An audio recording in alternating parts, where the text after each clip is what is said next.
예수 선교교회 주일 예배를 하나님 앞에 드리겠습니다. 말씀의 제목은 푸른 초장과 쉴만한 물가. 본문 말씀은 시편 23편 1절로 6절 말씀이 되겠습니다. 다윗의 시. 여호와는 나의 목자시니 내가 부족함이 없으리로다. 그가 나를 푸른 초장에 누이시며 쉴만한 물가로 인도하시는도다. 내 영혼을 소생시키시고 자기 이름을 위하여 의의 길로 인도하시는도다. 내가 사망의 음침한 골짜기로 다닐지라도 해를 두려워하지 않을 것은 주께서 나와 함께 하심이라. 주의 지팡이와 막대기가 나를 안위하시나이다. 주께서 내 원수의 목전에서 내게 상을 베푸시고 기름으로 내 머리에 바르셨으니 내 잔이 넘치나이다. 내 평생에 선하심과 인자하심이 정녕 나를 따르리니 내가 여호와의 집에 영원히 거하리로다. 이는 하나님의 말씀이로다. 아멘. 오늘 본문 2절 말씀 볼 때 푸른 초장 쉴만한 물가라고 말씀하고 있습니다. 푸른 초장은 양들의 양식을 제공하는 곳이고 쉴만한 물가는 양들이 마실 물을 제공하는 것이죠. 그것은 양들의 건강이 보장되는 것이며 또한 양들의 생명을 유지하는 것입니다. 한마디로 양들의 보금자리를 의미하는 것입니다. 그렇다면 푸른 초장 쉴만한 물가는 과연 어디 있겠습니까? 인적이 닿지 않는 아프리카의 넓은 초원입니까? 아니면 아름다운 남태평양의 어느 섬이겠습니까? 인생의 참 푸른 초장과 쉴만한 물가는 과연 어디에 있습니까? 본문 시편 23편은 우리에게 정답을 알려주고 있습니다. 여호와는 나의 목자시니 내가 부족함이 없다. 이렇게 서두를 시작하고 있어요. 다윗은 하나님이 임재하는 곳이 나의 푸른 초장이며 쉴만한 물가라고 고백하고 있는 것입니다. 음악의 악보를 보게 되면 쉼표라는 것이 있어요. 쉼표의 모양에 따라 길게 쉬는 곳도 있고 짧게 쉬는 곳도 있습니다. 숨만 쉬고 노래만 계속 부를 수는 없는 것입니다. 운동 경기를 보게 되면 반드시 경기 중간에 휴식 시간이 있습니다. 고속도로 차를 타고 달려보세요. 중간중간에 휴게소가 있습니다. 인생 행로에는 쉼표나 쉼터가 필요합니다. 성경은 예수 그리스도만이 쉴만한 물가며 푸른 초장이라고 말씀하고 있는 것입니다. 마태복음 11장 28절에 수고하고 무거운 짐진 자들아 다 내게로 오라. 내게로 오라. 내게로 오라. 내가 너를 쉬게 하리라. 이 말씀의 뜻은 내가 곧 쉴만한 물가요 푸른 초장이라는 것이죠. 요한복음 10장 11절을 볼 때 주님이 친히 말씀하기를 나는 선한 목자라 이렇게 표현하기도 했어요. 내가 문이니 누구든지 나로 말미암아 들어가면 구원을 얻고 또는 들어가며 나오며 꼴을 얻으리라. 양들을 말하는 거죠. 도적이 오는 것은 도적질하고 죽이고 멸망시키려는 것뿐이요 내가 온 것은 양으로 생명을 얻게 하고 더 풍성히 얻게 하려는 것이라. 11절에 나는 선한 목자라. 선한 목자는 양들을 위하여 목숨을 버리는. 요한복음 4장 13, 14절에 예수님이 말씀하셨어요. 이 물을 먹는 자마다 수가성 우물가 여인에게 말씀하셨죠. 이 물을 먹는 자마다 다시 목마르려니와 내가 주는 물을 먹는 자는 영원히 목마르지 아니하리니.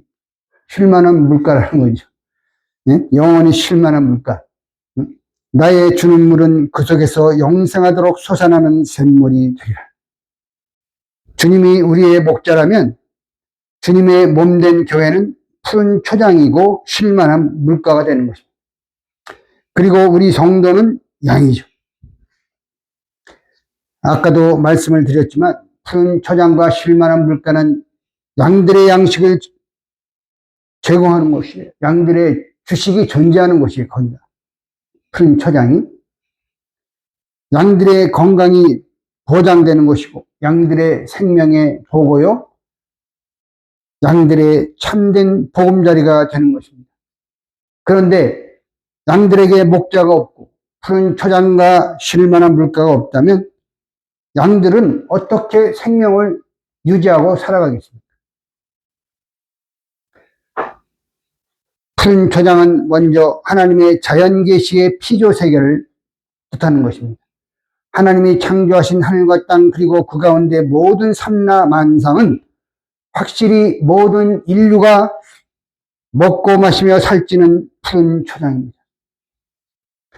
바다의 모든 수산자원이나 땅의 지하자원이나 동식물자원, 숨쉬는 공기 등 이 물이라든가 실로 이 자연세계는 말로 다할 수 없는 푸른 초장과 그 쉴만한 물가가 되는 것이죠. 하나님이 제공해 주신 것이죠.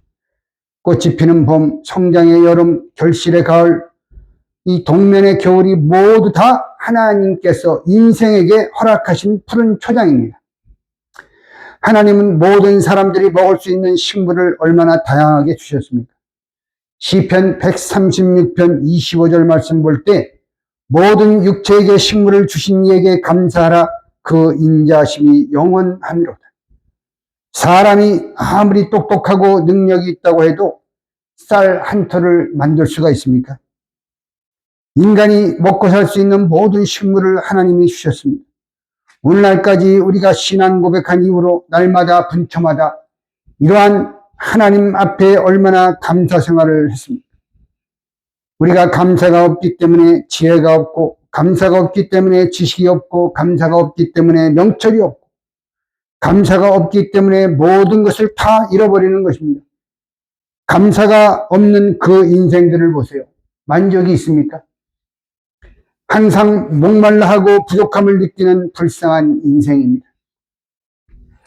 감사가 없는 자는 비록 세상의 모든 것을 다 가졌다고 해도 실은 모든 것을 다 잃어버린 자입니다. 자기 자신을 원망하고 환경을 원망하고 가족을 원망하고 남을 원망하는 인간에게 푸른 초장과 쉴만한 물가가 어디 있겠습니까? 저와 여러분은 흘러가는 세월을 놓치지 말고 붙잡아야만 합니다. 왜 이 말씀을 하느냐면 감사가 없는 시간은 내 앞에 머무르는 시간이 아니라 허무하게 흘러가는 시간이라는 것을 깊이 인식해야 하는 것입니다.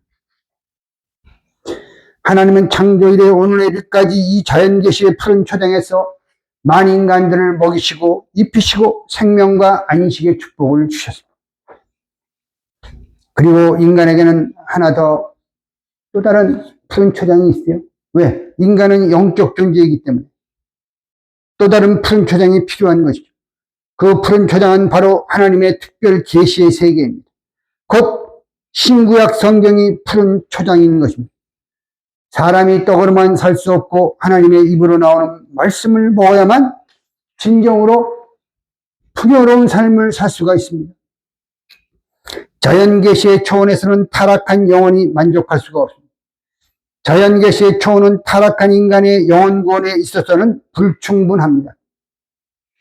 그래서 하나님은 성경 계시를 통해서 타락한 영혼을 시원하게 해주고 푸르게 소생시켜 주시는 것입니다. 하나님의 말씀을 통해서 죽지 않고 살 수 있는 생기를 우리에게 불어넣어 주십니다. 성경 계시를 통하여 인생을 죄와 사망에서 자유케 하고 기쁘게 하고 만족케 하고 그리스도 안에서 새로운 피조물이 되게 하시는 것입니다. 그러므로 우리 성도에게는 산 소망이 있다고 베드로전서 1장 3절로 4절에서 말씀하고 있습니다. 소망에도 죽은 소망이 있고 산 소망이 있는 것입니다. 확실히 성경은 인간의 영혼을 살찌게 하고 윤택하게 합니다. 성경 말씀이 인간에게 주는 만족은 이 세상의 어느 것으로도 대체할 수 없는 힘들었고도 황홀한 만족입니다. 하나님의 말씀은 역사와 인생을 푸르게 살찌워주는 생명의 보고입니다. 아브라함을 위시한 모든 믿음의 조상들은 하나님 말씀의 푸른 초원에서 새로운 삶의 문을 열었고 위대한 삶의 발자취를 후세에 남겼습니다. 이사야, 예레미야라든가 다니엘이라든가 에스겔, 이 호세아라든가 이 모든 선지자들이 그 시대에 암울한 시대에 복지의 터전이 될 수 있었던 것도 하나님의 말씀의 푸른 초장으로 그들이 초청함을 받았기 때문에, 그렇기 때문에 말씀이 충만한 게 푸른 초장입니다. 말씀이 있는 영혼 싱싱한 초장입니다. 말씀이 있는 가정과 직장과 사업체 풍요로운 초장인 것입니다. 말씀이 있는 사회와 국가 실로 야곱의 우물샘이며 요셉의 기름진 들판인 것입니다. 우리는 오늘 본문 시편 23편 속에서 참 쉼이란 어떤 것인가를 발견하고 깨닫게 됩니다. 그리고 참 쉼의 진가를 체험한 자에게는 결코 부족함이란 있을 수 없는 것입니다. 인간의 욕망은 끝이 없습니다. 교통문화에 대한 욕망을 예로 들어보겠습니다. 오솔길이나 산골길을 100리, 200리 걸어서 다닐 때 사람들의 욕망은 길이 넓게 뚫렸으면 하는 것이었던 것입니다.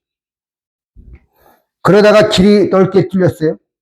사람들의 욕망은 이제 우마차나 인력거를 타고 다녔으면 하는 것이었던 것입니다. 인력거나 우마차 시대가 되었습니다. 그렇게 되자 사람들은 거기서 만족하지 않고 자전거를 타고 싶어 했고, 자전거에서 자동차, 기차, 비행기로 욕망이 점점 더 커진 거예요. 그것으로 끝났습니까? 지금은 나르는 자동차, 초음속 여객기, 또 우주로 쏘아와서 우주여행도 하는 시대가 됐어요. 그래도 인간의 욕망은 이것으로 끝나지는 않을 것입니다.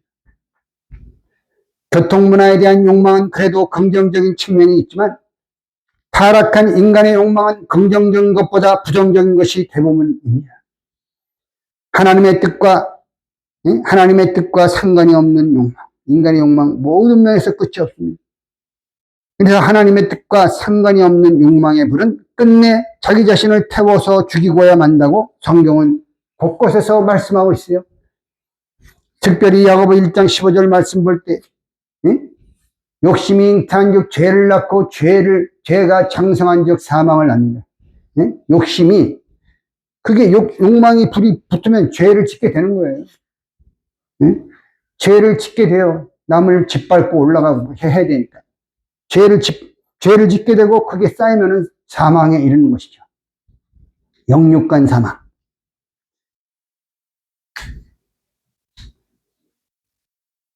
열왕기의 모든 역사를 봐도 아하방도 그 이세벨이라든가 나봇의 포도원, 자기 백성의 포도원을 탐내서 자기가 얼마나 많은 포도원과 밭이 있습니까? 그렇지만 그 나봇의 포도원을 탐해가지고 누명을 씌워서 죽이고 자기 것을 만들었어요. 이 욕망. 결국 아합과 이세벨의 최후는 어떠했습니까? 빌립보서 4장 12절로 13절에 볼 때 내가 비천에 처할 줄도 알고 풍부에 처할 줄도 알아 모든 일에 배부르며 배고픔과 풍부와 궁핍에도 일체의 비결을 배웠노라. 내게 능력 주시는 자 안에서 내가 모든 것을 할 수 있느니라. 사도 바울의 이 고백은 만족의 원인이 무엇인가를 밝혀주고 있습니다. 즉 내게 능력 주시는 자 안에서, 이게 답이죠. 하나님 안에서 만족을 찾았다는 것이죠. 다윗의 경우도 예외는 아닙니다. 여호와는 나의 목자시니 내가 부족함이 없으리로다. 만족한다 그 말이에요. 다윗은 인간이 향유할 수 있는 모든 조건을 가진 사람입니다. 다윗은 최고 권력자 왕이 아닙니까? 그 당시 최고의 저택인 왕궁에서 최상의 문화생활을 누리며 살았습니다. 그는 돈도 많았습니다. 보석도 많았습니다. 후궁도 수없이 거느리고 살았습니다. 그러한 그가 자신의 만족의 원인을 그런 것들 속에서 찾지 않고 나는 하나님 때문에 만족한다. 나는 하나님 때문에 부족함을 모른다. 이렇게 고백을 한 까닭이 무엇입니까? 간단합니다. 다윗이 세상에서 한없이 누렸던 것들은 안개와 같은 것입니다. 한시적인 것입니다. 그러한 것들은 잠깐 동안 만족을 주는 조건이 드릴 수는 있지만 영원한 만족의 원인이 될 수는 없는 것입니다. 세상 것을 다 가지고 살아보세요. 그래도 마음 한구석이 언제나 허전합니다. 사랑하는 성도 여러분, 다윗은 수많은 고백과 찬양시를 시편에서 많이 읊었습니다. 단 한 번도 나는 왕이 된 것을 만족하게 생각합니다. 나는 돈이 많아서 만족합니다. 나는 부동산이 많아서 만족합니다. 후기이 많아서 만족하게 생각합니다. 이런 구절은 한 구절도. 역대상 29장 11절 이하 말씀을 볼 때 다윗의 고백이죠. 천지에 있는 것이 다 주의 것입니다. 주권도 주께 있습니다. 부와 귀도 주님의 것이고 권세와 능력도 주님께 있습니다. 이렇게 고백했어요. 역대상 29장 11절 여호와여 광대하심과 권능과 영광과 이김과 위엄이 다 주께 속하여 싸우니 천지에 있는 것이 다 주의 것으로 소이다. 여호와여 주권도 주께 속하여 싸우니 주는 높으사 만유의 머리심이니이다. 할렐루야. 세상 것으로 만족하려는 사람은 늘 불만족한 마음을 가지고 살아갈 수밖에 없습니다. 하지만 다윗이나 사도 바울처럼 하나님으로 인하여 만족하는 사람은 늘 만족한 마음을 가지고 살아갈 수 있는 것입니다. 감사는 만족한 마음으로부터 나오는 것입니다. 불만족한 마음으로부터 감사가 나올 수는 없는 것입니다. 감사 없는 인생 죽은 송장입니다. 살았다 하는 이름은 있으나 실상은 죽은 시체입니다. 우리 성도들은 늘 하나님으로 인해 만족하고 범사에 감사하고 사시기를 주님의 이름으로 축원드립니다. 우리가 이 땅에 몇백 년을 살겠습니까? 다 세상을 떠납니다. 다윗의 고백을 들어보세요. 역대상 29장 14, 16절 나와 나의 백성이 무엇이간데 이처럼 즐거운 마음으로 드릴 힘이 있었나이까. 모든 것이 주께로 말미암아 싸우니 우리가 주의 손에서 받은 것으로 주께 드렸을 뿐. 주 앞에서는 우리가 우리 열조와 다름이 없이 나그네와 우고한 자라 세상에 있는 날이 그림자 같아서 머무림이 없나이다. 우리 하나님 여호와여 우리가 주의 거룩한 이름을 위하여 전을 건축하려고 미리 저축하니 모든 물건이 다 주의 손에서 왔사오니 다 주의 것인지라. 우리는 이 말씀에서 다윗의 위대한 신앙을 발견하게 됩니다. 원인도 과정도 결과도 모두 하나님께로 말미암아 있다. 이것이 바로 다윗의 신앙의 위대함인 것입니다. 우리 같은 것이 무엇인데 하나님이 우리에게 관심을 두시고 우리를 자기 앞에 불러주시고 참 우리가 직접 기도의 산에는 올라가지 않았지만 기도의 산에 오르게 하신 그분을 통해서 남이 알지 못하고 깨닫지 못하고 받지 못하는 신구약에 기록된 오묘한 진리의 말씀을 성령의 영감으로 밝히 깨닫게 해주시고 하나님의 구원 섭리를 확실하게 알게 해주시고 믿게 해주시고 그 말씀을 붙잡고 살아갈 수 있도록 해주신 그 은혜를 생각해 보세요. 얼마나 감사한 일입니다. 우리는 하나님의 넓고 높고 깊은 섭리를 다 헤아리지 못합니다. 왜 이런 일이 일어났을까? 왜 이렇게 됐을까? 응? 그래서 우리는 원망하게 되고 의심을 갖게 되고 믿지 못하게 되고 투정을 부리게 되고 남을 헐뜯고 낙심하고 절망할 때가 많습니다. 그러나 분명한 것은 내가 하나님 앞에 영원부터 영원까지 계시는 하나님 앞에 바로 서고 하나님이 기뻐하시는 일에 전념하며 살아보세요. 겸손한 마음으로 나보다 남을 낮게 여기고 그분을 주님같이 받들고 섬기고 사랑해보세요. 하나님께서 반드시 넘치도록 복을 그분에게 쏟아부어 주시고 자손만대의 축복이 끊어지지 않는 것입니다. 할렐루야. 진리의 진리, 변하지 않는 진리. 다윗처럼 모든 것이 주님으로부터 말미암았습니다. 이러한 하나님 제일주의 신앙으로 자족하고 만족하고 하나님의 앞으로의 더 넓고 깊고 크신 섭리를 믿음으로 기다리고 원망하지 말고 감사의 열매 맺는 저와 여러분 되시기를 주의 이름으로 간절히 축원을 드립니다.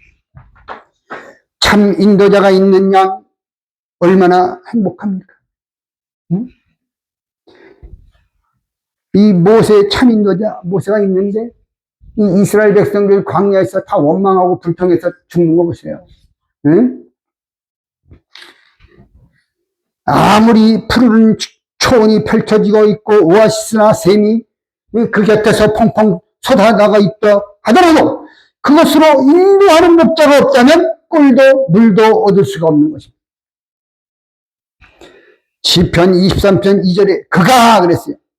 나를 푸른 초장에 누이시며 쉴만한 물가로 인도하시는 것. 할렐루야.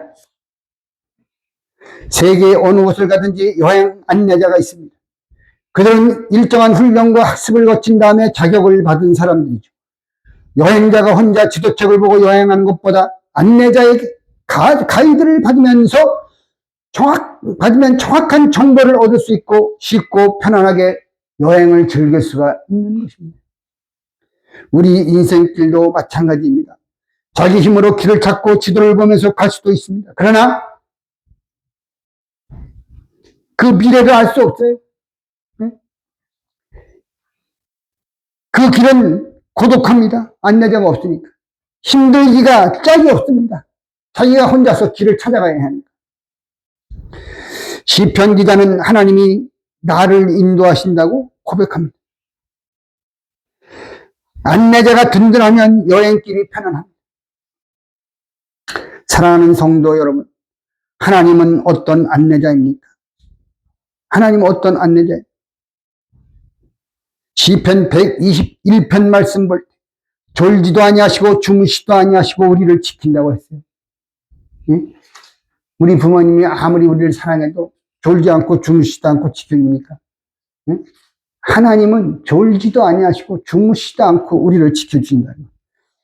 시편 139편 말씀 볼 때 나의 안고 일어섬을 하시며 멀리서도 뭐 지구 끝에 가서 구하고 바다 끝에 가서 구하고 그건 하나님 거기 계세요. 나의 생각을 통촉하시며 나의 모든 행위를 내가 기도하는 걸 다 들어. 거기서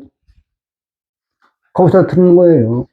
옥중에 있었지만 기도하니까 거기서도 들어가지고 꺼냈잖아요. 천사. 물론 교회에 모여서 우리가 예배를 드리죠. 하나님 임재하시니까 예배 드릴 때. 그러나 하나님 초막아니나 어디든지 자기 골방 안에서 기도해도 소리 없이 기도해도 거기서도 들으신다고 그랬어요. 시편 27편 말씀 볼 때 주는 나의 빛이라 그랬어요. 이 세상은 흑암 세상이 흑암 세상. 죄악과 이 사망이 충만하죠. 대낮같이 밝지만 영적으로 볼 때는 흑암 암흑 천대예요. 이 주님만이 빛이라. 시편 119편 105절에서도 주의 말씀은 내 발의 등이요 내 길의 빛입니다. 하나님 말씀이 우리 옆에 계시고 우리와 함께 존재한다는 것이 얼마나 감사한 일이겠습니까? 참된 안내자. 우리의 길을 안내하시는 하나님이 어떤 분이신가를 설명해 주는 구절들이 아니겠습니까? 나의 인도자, 영원히 살아계시는 하나님, 얼마나 든든합니까? 응? 얼마나 든든해요? 두려워하지 말라, 낙심하지 말라, 놀라지 말라, 내가 너와 영원히 함께하겠다. 이사야 41장 10절 말씀에 있죠. 여호수아 1장 5절로 9절 말씀도 참조해 주시기 바랍니다. 사랑하는 성도 여러분, 사람은 단순히 나이가 많이 든다고 늙는 것은 아닙니다. 사람이 늙는 제1 원인은 그가 이상을 상실했기 때문에. 이상이란 무엇이냐? 한자로 다스릴 이 생각할 상자에 꿈, 사전 찾아보고 또는 삶의 방향성을 제시하는 궁극적 지향점. 이게 이상이에요.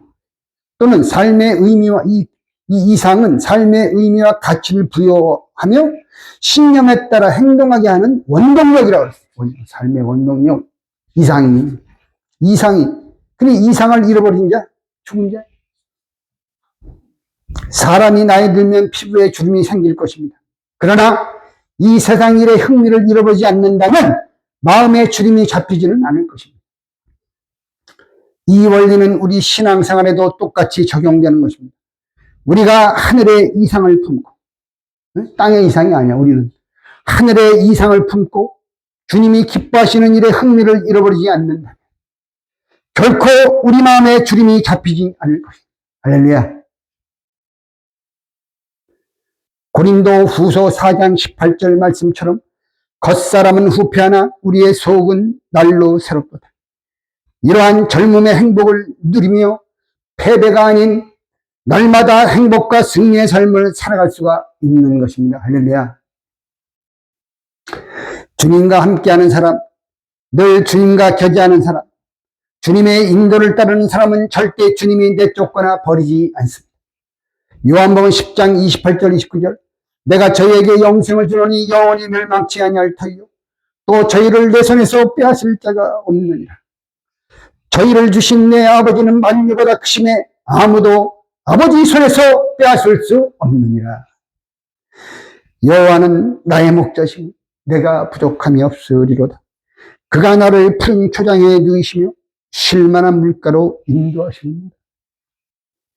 다윗을 통하여 확실하게 입증된 이 사실을, 이 진리, 이 사실을 꼭 믿으시기를 주님의 이름으로 축원을 드리겠습니다. 기도드리겠습니다.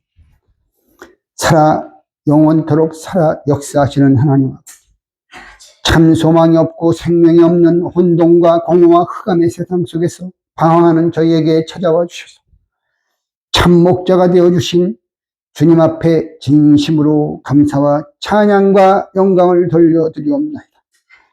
내 양은 내 음성을 알고 나를 쫓아온다고 말씀하고 있습니다. 저희가 만세전에 택한 주님의 양인 줄 믿습니다. 끝까지 참목자의 음성을 놓치지 않고 참목자의 뒤를 바싹 쫓아가서 마침내 하나님께서 예비해 두신 영원한 집에서 영원토록 주님과 함께 거하는 우리 모두가 되도록 축복해 주옵소서. 저희를 시마다 때마다 푸른 초장과 쉴만한 물가로 인도해 주셔서 저희들에게 참 평안과 생명의 풍요로움을 안겨주시는 말로 형용할 수 없는 그 크신 주님의 은혜를 분초라도 잊지 말고 항상 넘치는 감사와 찬송의 삶을 살아가는 저희 모두가 되게 축복하여 주시옵소서. 꼭 그렇게 될 줄로 믿사옵고 존귀하신 예수님의 이름을 높이 받들어 간절히 기도드리옵나이다. 아멘. 축도로서 오늘 주일 예배를 마치겠습니다. 지금은 우리의 참된 목자가 되시며 우리의 푸른 초장과 쉴만한 물가가 되어주신 우리 구주 예수 그리스도의 한없는 은혜와 우리 아버지 하나님의 극진하신 사랑하심과 성령님의 내주 교통 인도 역사하심, 예수 선교교회 살아가는 성도들 머리 위에와 그들의 직장과 가정과 사업체 위에 살아가는 모든 말씀의 교회들과 성도들 위에 이제로부터 영원토록 함께 있을지어다. 아멘.